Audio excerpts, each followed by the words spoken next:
Okay. Hello, I'm River. This is my speech on cultural recognition. Here's my card. There's my audience, all 5.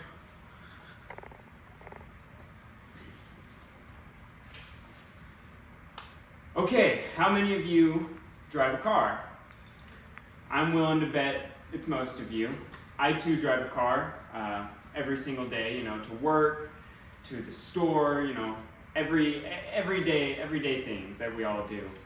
And I'm here to talk about, why there's a culture around cars, why people love the mechanics, why people love the community-driven aspects of it all. I'm just here to go over why we love it and why we're so into it. Because of, things such as working on it, the mechanics behind it, the races that we watch on a daily, or not a daily, but a weekly basis, and the cars that we buy from all around the world, coming from all corners. And starting off, I'd like to go over the mechanics of it all. Just 2 simple, really easy changes that you should be doing, routine maintenance you should be doing on your car, just to keep it running nice and good.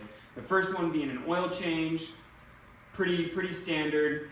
It's recommended every 5,000 to 7,500 miles, and it's important. If you don't, there's going to be problems with your engine.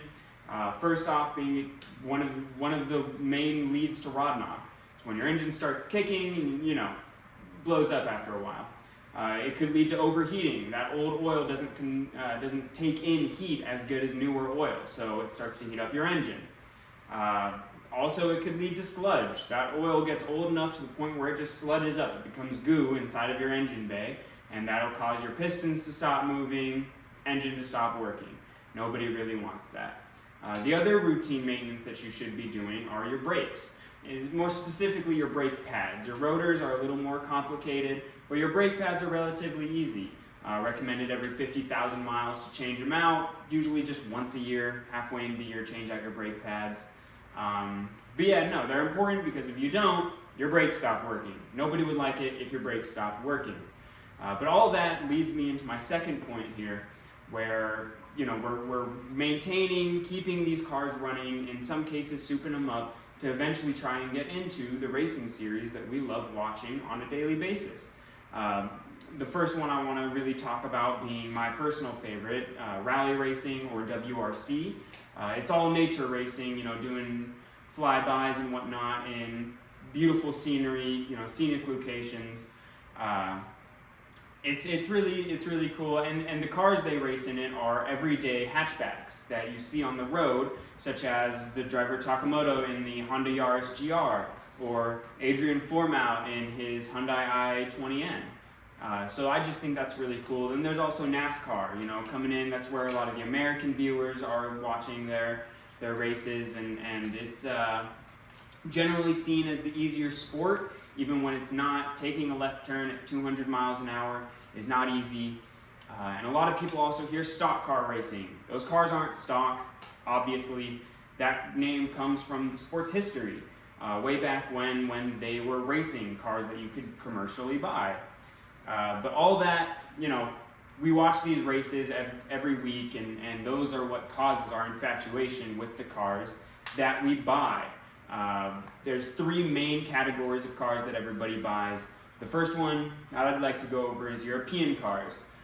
People buy them for the more luxury and exotic aspect of them, with brands like BMW, Audi, and Mercedes, that, really fancy high price tags. But then on the other hand, you have the European sports cars that people buy for more power and luxury, such as Lamborghini, Ferrari, McLaren. But then, you move a little bit more east and you get to Asia. That's the second place I'd like to go over. People like to buy these cars because a lot of the times they're seen as kind of underdogish, smaller engines, but way more reliable. People love to buy them for reliability. Civics will last you forever. Lastly, there's the American cars.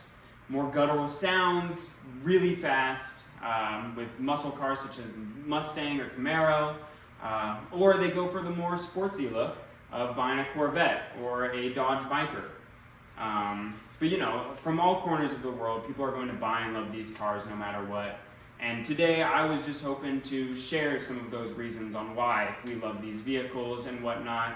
And in the famed words of enthusiast Richard Hammond, it's not just about the kid who spends every penny on a sports car to show the world that he loves cars, but also the person who buys the fuel-efficient hybrid to show the world that they care.